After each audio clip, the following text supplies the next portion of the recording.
Bhiwandi waste में जैसे कि अभी वो एक सीट के लिए 35 लोग ने फॉर्म भरा है। अभी आज तो 1 तारीख है, अभी 4 तारीख तक मालूम पड़ेगा कि कौन कौन फॉर्म निकाला है। अब भिवंडी ईस्ट की अगर बात की जाए शिवसेना से रिलेटेड, तो भिवंडी ईस्ट के एक बहुत पावरफुल कैंडिडेट थे शिवसेना के, सुभाष माने, सर सुभाष माने। तो उनको छोड़कर शिवसेना ने एक बीजेपी के रिप्रेजेंटेटिव संतोष शेट्टी को टिकट क्यों दी, इस पर क्या बोलना है? अभी तो किसी का कंपटीशन का बोल नहीं सकते। अभी हाल फिलहाल तो अभी जब तक के 4 तारीख नहीं होती है, जब तक अभी तो कुछ मालूम ही नहीं कौन लड़ने वाला है कौन नहीं लड़ने वाला। अभी रुपेश मात्रे भी कल वो मीटिंग कर रहा है, अभी वो बोलता है कि मैं भी लड़ूंगा। तो भिवंडी ईस्ट में जो सीन है, आप बोल रहे हो जैसे 5 तारीख के बाद, 5 नवंबर के बाद एक्चुअल में समझ में आएगा कि क्या फाइट है। 10 दिन में अकबरुद्दीन अवैसी आएगा, असदुद्दीन अवैसी आएगा, तो मुसलमान को ये बताएगा कि हम मुसलमान हैं, समझे, हमको मालूम नहीं था हम मुसलमान हैं। वो आके बताएंगे हैदराबाद से, तो फिर वो ईमान कबूल कराएंगे इधर लोगों को और बोलेंगे ला इलाहा इल्लल्लाह मोहम्मद रसूलुल्लाह। आपसे बात करके तो ऐसा लग रहा है कि आपके पॉलिटिकल व्यूज़ बहुत स्ट्रॉन्ग है। जो भी आपके व्यूज़ है, आपको क्या लगता है कि ये जो भिवंडी की नई जनरेशन है, यूथ है, मेरे जैसे जवान लोग हैं, आपके व्यूज़ से, आपके पॉलिटिकल कॉज से अग्री करते होंगे? जो चाय पे चर्चा करते रात में 3-3 4-4 बजे तक, उनका व्यू अलग रहेगा। आप कभी भी देखोगे तो व्यू भी, आज यूथ का भी व्यू 2 टाइप में। भिवंडी का एक सिनेरियो ये है कि भिवंडी में ना डिसीजन जो लेते हैं ना, ऐसे कुछ 5-6 बड़े बड़े किंग मेकर बोलो या मगरमच्छ बोलो, एक एक फैमिली के 2-2 3-3 लोग भी है उसके अंदर फॉर्म भरे। एक मियाँ बीबी भी फॉर्म भर के आए, समझे, कांग्रेस के टिकट चाहिए तो उनको नहीं मिला, वो भी फॉर्म भरे। एक घर का एक भाई है और उसकी भाभी है, उसको भी इलेक्शन लड़ने का था। सडनली कांग्रेस पार्टी तो इतना अच्छा सरप्राइज दे दी दयानंद चोरगे के रूप में कि लोग है ना शॉक हो गए, बोले ये तो था ही नहीं ना रेस में। वही अगर भिवंडी का एक आदमी चले जाए मानकुली से इलेक्शन लड़ने के लिए, वो चप्पल मार के भगाएंगे लोग, समझे कि नहीं। मगर भिवंडी में ऐसा नहीं होता, भिवंडी में वेलकम। भिवंडी वेस्ट में ऐसा भी है कि बहुत से लोग बोल रहे हैं कि जो इंडिया अलायंस है, महाविकास आघाड़ी है, वो टूट जा रहा है। दिख ही रहा है ना। अब एक भिवंडी एक ऐसा शहर है जो जहाँ ईस्ट में आप अगर सिनेरियो देखोगे तो उधर महाविकास आघाड़ी पूरा दिख रही है कि रईस शेख के साथ में शिवसेना, एनसीपी, कांग्रेस, सब अलायंस जितने भी साथ में, और उनका इतना अच्छा माशाल्लाह सेटअप है रईस भाई का कि एमआईएम भी साथ में, मतलब एमआईएम को टिकट नहीं मिला ना, उधर से फॉर्म ही नहीं भरे। आप और वेस्ट में आ जाओ तो कांग्रेस भी सामने लड़ रही है और समाजवादी भी सामने लड़ रही है और साथ में एमआईएम भी सामने लड़ रही है। 17-18 तारीख को डिसाइड करेंगे, ये कोई एक को लड़ाए तो फिर अलग बात रहेगी। अभी आज का तो सिनेरियो ऐसा है कि मैं चौगले विन दिख रहा है। ये कौन लोग आप स्पेसिफाई कर रहे हैं कि जो ये गेम चेंज कर सकते हैं? गेम चेंजर्स आपकी नज़र में कौन कौन है? गेम चेंजर मतलब ऐसा नहीं बोलूँगा, उनको सुपारी मिलती है, समझेगी। तो भिवंडी के जो एक्स कॉरपोरेटर्स है और पॉलिटिकल लीडर्स है, इन लोग क्या रोल प्ले करेंगे ये इलेक्शन में? जैसे एक बहुत बड़ा नेता है, अभी मैं आपके चैनल के माध्यम से उसका नाम नहीं लूँगा, ठीक है, तो उसके कांटेक्ट में कम से कम 20-22 नगर सेवक। वेस्ट में एक ऐसा बड़ा नेता है जो कांग्रेस में प्रवेश किया था, विलासर पाटिल, तो ऑलरेडी कनेक्टेड है वो सब लोगों से। अब वो कब, ये भिवंडी एक पहला ऐसा वाइट शहर होएगा पूरी दुनिया में, पूरी इंडिया में, समझेगी, जहाँ हिंदू मुस्लिम नहीं होता। इधर मुस्लिम होता है, इधर हिंदू होता है।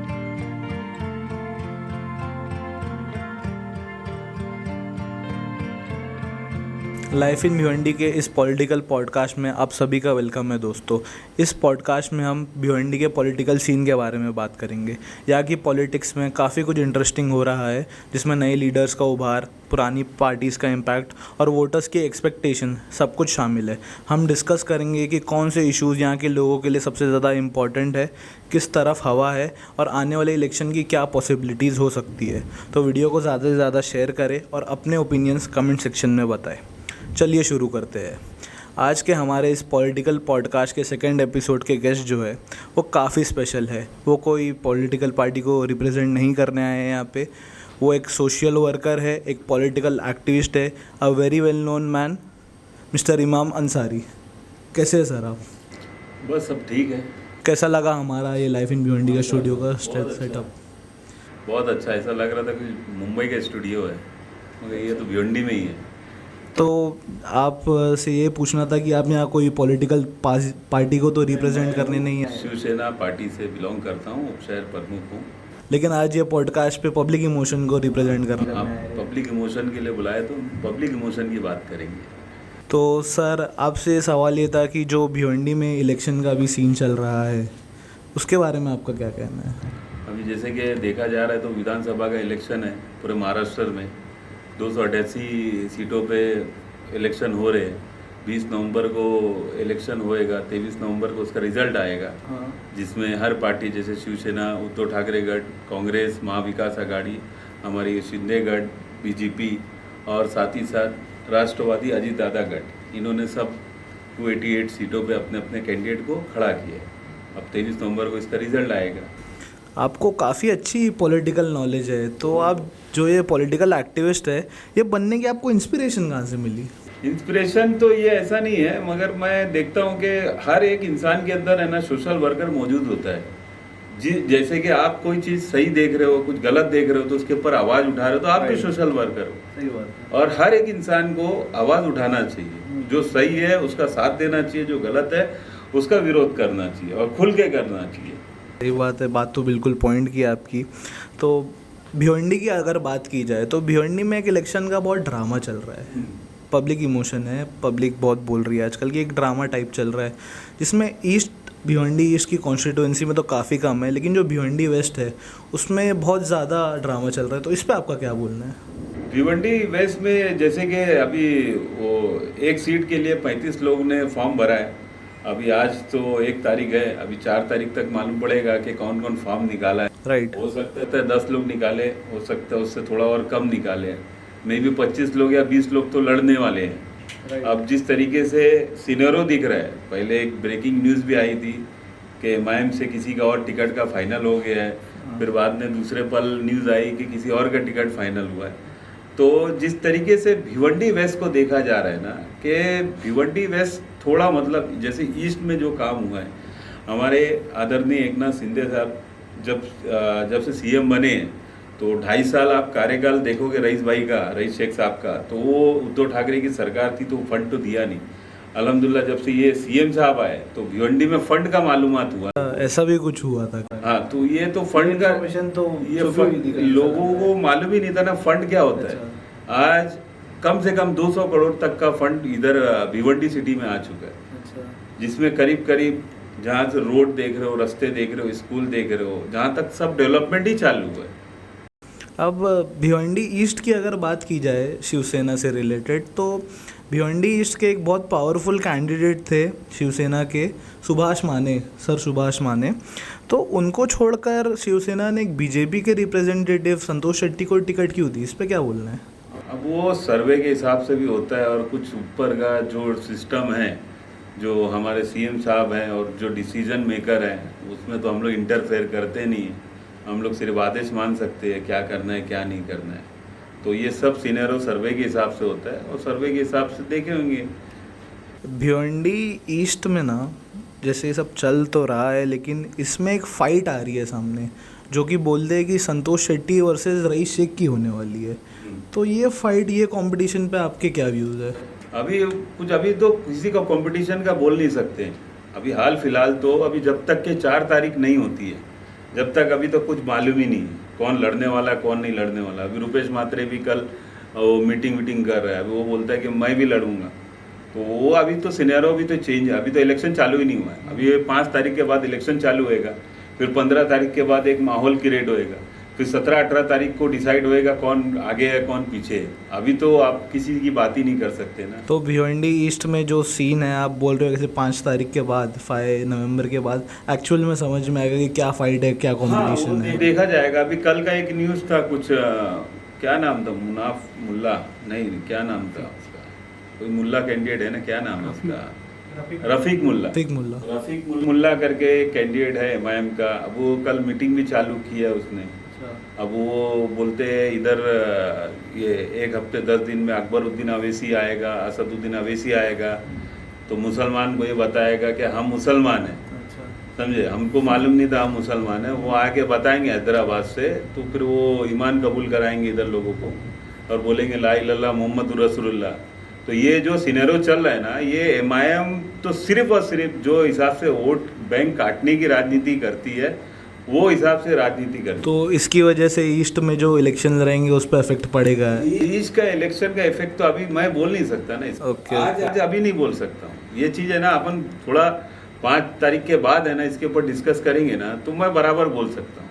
आपसे बात करके तो ऐसा लग रहा है कि आपके पॉलिटिकल व्यूज़ बहुत स्ट्रांग है। नहीं, स्ट्रांग नहीं है। नहीं, क्या ठीक है, थोड़ा बहुत- जो भी आपके व्यूज़ है, आपको क्या लगता है कि ये जो भिवंडी की नई जनरेशन है, यूथ है, मेरे जैसे जवान लोग हैं, आपके व्यूज़ से, आपके पॉलिटिकल कॉज से अग्री करते होंगे? ये जो जितने भी यूथ है ना, इसके अंदर यूथ के अंदर भी डिफरेंसेस है। अब जो जितने यूथ है, जो पढ़े लिखे तबका नहीं है वो कुछ अलग सोचता है, और जो पढ़े लिखे तबका है वो अलग सोचता है। जो चाय पे चर्चा करते रात में 3-3 4-4 बजे तक, उनका व्यू अलग रहेगा। आप कभी भी देखोगे तो व्यू भी, आज यूथ का भी व्यू 2 टाइप में, किसी को डेवलपमेंट राइट। किसी को डेवलपमेंट नहीं होते हुए ये मेरा कैंडिडेट है, इसको मेरे को सपोर्ट करना है। और क्यों सपोर्ट करना है, ये मेरा ये करके देता है, ये मेरा वो करके देता है। भिवंडी का एक सिनेरियो ये है कि भिवंडी में ना डिसीजन जो लेते हैं ना, ऐसे कुछ 5-6 बड़े बड़े किंग मेकर बोलो या मगरमच्छ बोलो, ये ऐसे बड़े बड़े लोग हैं, समझे कि नहीं? ये तो ये माहौल टॉन्ट था, एक टॉन्ट था। हाँ, ये माहौल क्रिएट कर देते हैं कि ये आदमी है, ये बहुत अच्छा आदमी है, ये ऐसा आदमी है, वो वैसा आदमी है। और कोई कितना भी अच्छा आदमी रहे, वो उसकी अच्छाई जनता तक जा ही नहीं सकती, तो फिर मालूम कैसे पड़ेगा? तो मतलब यूथ के जो व्यूज़ है वो भी पॉलिटिकल लीडर्स और कुछ एक्टिविस्ट कैंडिडेट्स भी शेप करते हैं उनको। उसके अंदर भी मतलब तुमको दिमाग में ये डाला जा रहा है कि ये आदमी ऐसा है, ये आदमी वैसा है, जबकि आपको उसका व्यू भी नहीं मालूम। अब जिस तरीके से भिवंडी वेस्ट है, आज भिवंडी वेस्ट में 35 लोग खड़े हुए, एक फैमिली के 2-2 3-3 लोग भी है उसके अंदर फॉर्म भरे, एक मियाँ बीबी भी फॉर्म भर के आए, समझे? कांग्रेस के टिकट चाहिए था, उनको नहीं मिला, वो भी फॉर्म भरे। एक घर का एक भाई है और उसकी भाभी है, उसको भी इलेक्शन लड़ने का था।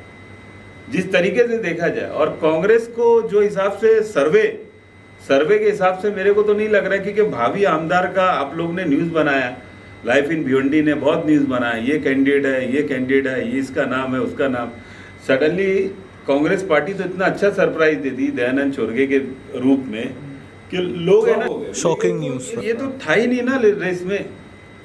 तो भिवंडी वेस्ट का ही ये प्रॉब्लम है कि दयानंद चोरगे है, अभी एक और एमआईएम की कैंडिडेट है वारिस पठान। हाँ। ये दोनों भिवंडी के रेसिडेंट्स नहीं है, भिवंडी वेस्ट के रेसिडेंट्स नहीं है, फिर भी ये लोग यहाँ पे इसको रिप्रेजेंट कर रहे हैं। इस पे आपके क्या व्यूज है? भिवंडी कैसा है, भिवंडी का 1860 में ना वास्को डी गामा आया था ना, जैसे ढूंढते ढूंढते इंडिया, तो उसको मिल गया था इंडिया। तो इंडिया आया ना, उसकी खूब खातिरदारी हो गई, तो उसकी इतनी खातिरदारी की है ना, तो उधर जाके फिर ब्रिटेन में, मतलब लंदन में, इधर उधर अंग्रेज लोग को बताया कि इधर ऐसा ऐसा है। तो अंग्रेज लोग आगे कब्जा करके गए, समझे कि नहीं? तो जिस तरीके से भिवंडी वाले हैं ना, भिवंडी वाले खुश आमदीद करने में बहुत वो करते हैं। जैसे आप मेरे घर पे आओ या आप मेरी दावत में आओ, समझे कि ना, आप बॉम्बे से आ रहे हो तो आपको खुश आमदीद इतनी हो जाएगी, हॉस्पिटैलिटी है यहाँ के आपको लोगों ऐसा लगेगा कि भाई इधर बहुत अच्छे लोग हैं, समझे कि नहीं? वही अगर भिवंडी का एक आदमी चले जाए मानकुली से इलेक्शन लड़ने के लिए, वो चप्पल मार के भगाएंगे लोग, समझे कि नहीं? मगर भिवंडी में ऐसा नहीं होता, भिवंडी में वेलकम, एक्सेप्टेंस बहुत है यहाँ के लोग। हाँ, तो अभी तुम बोलो ना, इधर से भिवंडी में रहते हो आप, खाली कालेर चले जाओ उधर इलेक्शन लड़के बताओ ना, या आप थाना चले जाओ, या आप जो बाइकल्ला बोलते हो, जो मदनपुरा बोलते हो, तो उधर चले जाओ, एक दिन लड़के बताओ, खाली नॉमिनेशन तो भर के बताओ, आपके साथ एक आदमी भी नहीं रहेगा उधर का। मतलब अगर यहाँ के लोगों में एक्सेप्टेंस नहीं रहता तो कोई बाहर वाले को अपन यहाँ से इलेक्शन नहीं कैसे बाहर वाले को कैसे, मतलब तुम्हारे इधर नेता नहीं है, भिवंडी में नेता नहीं है, इसका मतलब भिवंडी में नेता ही नहीं। ओके ओके, अभी तुम एक्सेप्ट कर रहे हो सबको, तो सब आते जाएंगे। राइट। भिवंडी वेस्ट में ऐसा भी है कि बहुत से लोग बोल रहे हैं कि जो इंडिया अलायंस है, महाविकास आघाड़ी है, वो टूट जा रहा है, जो नॉमिनेशन आ रहे हैं उसको देख के। वो तो दिख ही रहा है ना। अब एक भिवंडी एक ऐसा शहर है जो जहाँ ईस्ट में आप अगर सिनेरियो देखोगे तो उधर महाविकास आघाड़ी पूरा दिख रही है कि रईस शेख के साथ में शिवसेना, एनसीपी, कांग्रेस, सब अलायंस जितने भी साथ में, और उनका इतना अच्छा माशाल्लाह सेटअप है रईस भाई का कि एमआईएम भी साथ में, मतलब एमआईएम को टिकट नहीं मिला ना, उधर से फॉर्म ही नहीं भरे। आप और वेस्ट में आ जाओ तो कांग्रेस भी सामने लड़ रही है, और समाजवादी भी सामने लड़ रही है, और साथ में एमआईएम भी सामने लड़ रही है। अभी ऐसे सिनेरियो में जो बीजेपी का कैंडिडेट है महेश चौगले, अब वो तो उसके तो रास्ता क्लियर दिख रहा है आज जो सीन दिख रहा है, अभी आज की मैं बात कर रहा हूँ, अभी आने वाले टाइम में 17-18 तारीख को डिसाइड करेंगे, ये कोई एक को लड़ाए तो फिर अलग बात रहेगी। अभी आज का तो सिनेरियो ऐसा है कि मैच चौगले विन दिख रहा है। मतलब ऐसे अगर ये इंडिया अलायंस डिसॉल्व हो रहा है तो इसका फ़ायदा होने वाला है अपोजिशन को। अपोजिशन को ही फायदा होएगा ना। अगर एक मैं बोलता हूँ, चार कैंडिडेट है जो मुसलमान का वोट काट रहे हैं, ठीक है, ये चार तो मैं कैंडिडेट की बात कर रहा हूँ। उसके बाद आज़ाद जो है ना, वो 2000, 3000, 500, 1000 जो भी वोट खाएंगे ना। अभी अगर 35 लोग का अगर फॉर्म देखेंगे तो 10 से 12 लोग हिंदू है, बाकी सब तो मुसलमान है ना उसके अंदर। और रेशो क्या है? रेशो 52 का 48 का कुछ रेशो है। जैसे 51-52% मुस्लिम है, मुस्लिम माइनॉरिटी के वोट, 49% हिंदू है।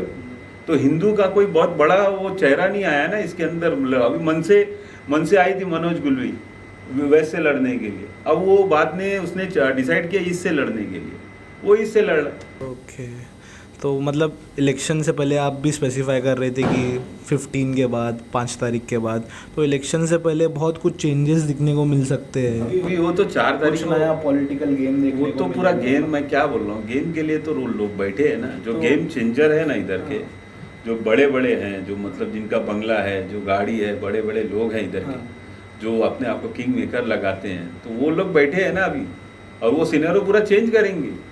वो होएगा चेंज ना। ये कौन लोग आप स्पेसिफाई कर रहे हैं कि जो ये गेम चेंज कर सकते हैं? गेम चेंजर्स आपकी नज़र में कौन कौन है? गेम चेंजर मतलब ऐसा नहीं बोलूंगा, उनको सुपारी मिलती है, समझेगी? अच्छा, वो गेम चेंजर मतलब ऐसा सुपारी लेंगे किसी की, समझे, तो वो ऐसा करेंगे। आज मैं आज आपके ये चैनल के माध्यम से बोलता हूँ कि ऐसा नहीं है कि भाई हर नेता, जितने भी नेता हैं, कुछ ना कुछ कहीं ना कहीं अपना मुफाद रखते हैं और वो लोग एक्टिविटी करते रहते हैं। तो भिवंडी के जो एक्स कॉरपोरेटर्स है और पॉलिटिकल लीडर्स है, इन लोग क्या रोल प्ले करेंगे ये इलेक्शन में? क्या कुछ नया शेप देंगे इलेक्शन को? कुछ नया तो शेप दिख रहा नहीं है मेरे को। एक्स कॉरपोरेटर्स है जिनके नाम बहुत आ रहे हैं आजकल, उनके बारे में आप बताइए कुछ। एक्स कॉरपोरेटर का तो है ना, सबके साथ में ही है ना। तो मतलब जो भी मेन है, जैसे एक बहुत बड़ा नेता है, अभी मैं आपके चैनल के माध्यम से उसका नाम नहीं लूँगा, ठीक है, तो उसके कांटेक्ट में कम से कम 20-22 नगर सेवक है। ओके, वो रेडी है, उनको खाली ग्रीन सिग्नल इधर से मिलना है। अभी इधर रेड कार्ड भी खुला, 2007 के नगर सेवक को कुछ अलग मिलेगा, 2012 के अलग है, 2017 के अलग है। कौन सी पार्टी के लोग आपको क्या लगता है किसको सपोर्ट करेंगे भिवंडी वेस्ट में भी, ईस्ट में भी? भिवंडी ईस्ट में तो दिख रहा है ये जो रईस शेख साहब है अपने, तो वो तो चालू ही है। और उनके साथ में जो मुखालिफत जितने हैं अभी तो सब साथ में हैं। अभी आने वाले टाइम में कितने साथ में रहते हैं वो भी डिसाइड करना बाकी है। और इधर से बीजेपी, शिवसेना, शिंदेगढ़ जो भी है वो तो संतोष शेट्टी को ही सपोर्ट करेगी, उसके अंदर कोई दो राय है नहीं।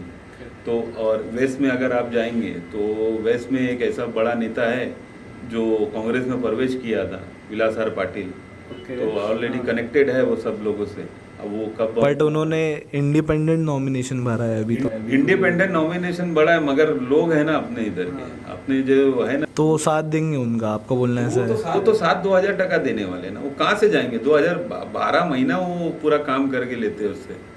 अब कुछ ऐसे लोग हैं जो नहीं जाते हैं, कुछ ऐसे, मगर ज़्यादा मेजोरिटी उनके पास है। जो आदमी 2 से 4 नगर सेवक को ले गए मेयर बन सकता है, तो उसको एमएलए बनने में क्या है? ओके, अब बीजेपी कैंडिडेट के बारे में आप कुछ बोलना चाहेंगे? वेस्ट चौगले है बीजेपी कैंडिडेट, वो तो सबका, जैसे वो 2 टर्म से है, काफ़ी पावरफुल है, 3rd टर्म में भी उनको प्रेफरेंस दिया गया है। वो तो सबका दोस्त है ना, उससे किसी की दुश्मनी है नहीं। ये भिवंडी एक पहला ऐसा वाइस शहर होएगा पूरी दुनिया में, पूरी इंडिया में, समझेगी, जहाँ हिंदू मुस्लिम नहीं होता। इधर मुस्लिम होता है, अच्छा, इधर हिंदू होता है। माइनॉरिटी में ही बहुत सारा ऑयल है। आप जो माइनॉरिटी बोले ना, ये वर्ड तो मैं बोलना नहीं चाहता हूँ, मुस्लिम बोलो ना। नहीं, मुस्लिम माइनॉरिटी है ना। विकास आघाड़ी है, ये करीब महाराष्ट्र में 2 करोड़ की आबादी है। 2 करोड़ की आबादी में 2% मतलब टिकट बांटी है मुस्लिम लोग को, राइट। अभी ये तो मैं आपको ये बोलता हूँ, जो तुम चिल्ला रहे हो कि मुसलमान माइनॉरिटी ये वो, समझेगी नहीं, जिस बेस पे तुम लोग आ रहे हो, तो कम से कम अगर 100 में से उसको 10%, 15% तो मिलना चाहिए, कंसीडर करना चाहिए। अब ये सिर्फ बातें में इलेक्शन का मैनिफेस्टो लेके कि हम मुसलमान के साथ हैं। अरे मुसलमान के साथ सिर्फ इलेक्शन में ही हो क्या? बाकी 5 साल किधर हो फिर? राइट। एक कैंपेन का अब मैं बताता हूँ आपको कि हर इलेक्शन में, हर कैंपेन में सुनता हूँ कि टोरेंट पावर का कुछ इशू हल होगा। टोरेंट पावर 2027 तक तो कोई इशू हल नहीं होने वाला उसका।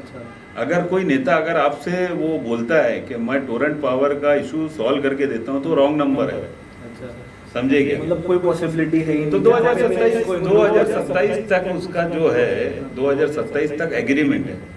अब आप 2024 ये चल रहा है, आप अभी बोलोगे कि कल परसों चले जाए, 1 महीने में चले जाए, 2 महीने में, तो पॉसिबल ही नहीं है। possible ही नहीं है। और भिवंडी के इंफ्रास्ट्रक्चर डेवलपमेंट में से रोड्स हो गए, हॉस्पिटल, स्कूल्स, उस पर कुछ काम आपने देखा होगा पर्सनली, कुछ वर्क रिपोर्ट होगी आपके पास? अभी काम माशाल्लाह किए गैबी नगर में, फिर अभी और वर्किंग चालू है। रोड रास्ते भी देखे होंगे तो 3 साल पहले के रोड रास्ते अलग थे, 4 साल पहले के अलग थे। आज भिवंडी में रोड रास्ते अच्छे हो गए। आज भिवंडी में अवेयरनेस हो गया। पहले का व्हाट्सअप का ज़माना था नहीं, तो व्हाट्सअप के थ्रू लोगों को मालूमात मिल जाती है कि क्या हो रहा है शहर में, क्या नहीं हो रहा है। और मैं ये समझता हूँ कि आज भिवंडी का हर एक इंसान, जितने भी वोटर है, वोटर जाग चुका है। अच्छा, वोटर इतना जाग चुका है, इन्फ्लुएंस आ चुका है लोगों को। उनको मालूम है ना क्या होना चाहिए। अभी मैं खासदार के इलेक्शन में हमने ये भी देखा था कि 60% पोलिंग हुई थी। लोगों ने 2-2 घंटा, 2.5 घंटा लाइन में लग के, और वो भी टेम्परेचर 42 के टेम्परेचर में वोट डाला है। तो आप और कितना जागरूक करोगे? मतलब अल्हम्दुलिल्लाह बहुत जागरूक है भिवंडी का। आप सोशल मीडिया के बारे में बता रहे थे, आपको क्या लगता है सोशल मीडिया आपके पॉलिटिकल एक्टिविज्म में हेल्प करता है, अवेयरनेस फैलाने में हेल्प करता है, अपने व्यूज़ रखने में लोग को हेल्प करता है? बहुत हेल्प करता है ना। सोशल मीडिया के माध्यम से तो सब मालूमात होती है आज लोगों को। ओके। पहले कैसा था, पहले ज़माने में एक चाय की टपरी हुआ करती थी, उधर लोग बैठते थे, गांव के बूढ़े बुजुर्ग लोग बैठते थे, वो कहानी सुनाते थे। आज वो सब मोबाइल पे मिल मोबाइल पे हो गया है कि लोग को अवेयरनेस है, सब अपना पॉलिटिकल कैंपेन। बुरा भी हो रहा है, बुराई भी होती है उसमें, अच्छाई भी होती है। जिस तरीके से मैं देख रहा हूँ कि भिवंडी को ना बहुत चेंज की ज़रूरत है। क्योंकि आज है ना, मैं खुद है ना थाने में जाते हैं हम लोग, कल्याण में जाते, तो थाने, कल्याण, मुलुंड, ये सब 20-20 साल आगे है भिवंडी। आज भी हम किसके लिए हैरान परेशान है ना? रोड रास्ते के लिए। आज भी हम किसके लिए परेशान है? ट्रैफिक के लिए। मेरे घर से मैं निकलता हूँ मिल्लत नगर से, अगर मैं उधर ये तुम्हारे स्टी तक अगर मैं आऊँगा, या मैं थोड़ा और धामनगर नाके तक, तो आधा घंटा मेरा इसी चले जाएगा। ओके, ट्रैफिक की वजह से। पहले का ऐसा टाइम नहीं। पहले मतलब मैं आपको बोलता हूँ कि ये जो है ना, 30 मिनट में थाना पहुँचना चाहिए आदमी को। आज मानकोली का जो बाईपास है, मेरे को लगता है 31 मार्च 2025 को उसका डेडलाइन है, वो बन जाएगा। 4 लेन हाईवे। हाँ, वो जो 8 लेन, 4 लेन इधर, 4 लेन उधर, अभी वो जो बन जाएगा, तो मेरे को ऐसा लगता है कि भिवंडी से थाना पहुंचने के लिए हार्डली हमको उधर से 15 मिनट लगेगा, मगर उधर पहुंचने के लिए अपने को इधर से आधा घंटा लग रहा है। निकलने ही टाइम लग जाता है। के लिए जो इधर ट्रैफिक का निजाम है, जो भी है इधर समस्या, तो वो बहुत बड़ी समस्या। आज हमारा ना मतलब एकदम, मैं कम से कम करीब 50,000 लोगों को रोजगार दिया हूँ, 50,000 लोगों को रोजगार। HDFC बैंक, ICICI बैंक, मैं खुद मैनेजिंग डायरेक्टर हूँ impact HR perfect solution private limited का। आज भी भिवंडी में लोग है ना इतना हैरान परेशान रहते हैं, बोलते हैं भिवंडी में हमको रोजगार चाहिए। भिवंडी में रोजगार का कोई माध्यम नहीं है। मतलब आज देखा जाए, वेयरहाउस छोड़ के, पैकिंग स्कैनिंग का छोड़ के, बाकी भिवंडी में कोई जॉब के रिलेटेड, वो भी ग्रामीण में जाना पड़ेगा तुमको, सिटी में नहीं है कुछ। और जिस तरीके से थाने में अवेयरनेस है जॉब का, इतना बड़ा हब है, क्योंकि मैं 2007 से लेकर 2020 तक मैं थाने में था। मतलब मेरा जब तक ऑफिस था तो तब तक मैं उधर ही था, थाने में आपका ऑफिस था। ठीक है, तो आने वाले जो इलेक्शंस है और भिवंडी का जो फ्यूचर रहने वाला है, उसको कंसिडर करते हुए आप लोगों को क्या मैसेज देना चाहेंगे, वो बताइए। लोगों को तो यही मैं मैसेज देना चाहता हूँ आपके चैनल के माध्यम से। देखो, मेरा मत सुनो, किसी और का मत सुनो, समझे? जो आपको ऐसा लगता है जो बेस्ट कैंडिडेट है, उसको ही आप वोट दो। ऐसा नहीं कि आपके सामने ना बहुत से लोग आएंगे, ये कैंडिडेट ऐसा है, वो कैंडिडेट वैसा है, मगर एक प्लेटफॉर्म पे होकर आपको वोट देना पड़ेगा। अगर आप भिवंडी का चेंज चाहते हो, तो चेंज के लिए आपको वोट देना बहुत ज़रूरी है। Right, well said. बहुत अच्छा सेशन रहा आपके साथ, इसको यहीं पे एंड करते हैं। थैंक यू सो मच यहाँ पे आने के लिए, हमारे साथ बात करने के लिए, लाइफ इन भिवंडी के स्टूडियो तक आप आए। I will thank you very much. That is it for today. Please like, share and subscribe. हमारे चैनल पे अपडेट्स के लिए बने रहे, हम आपको अपडेट देते रहेंगे। फिर मिलेंगे एक नए पॉडकास्ट एपिसोड के साथ। Thank you so much.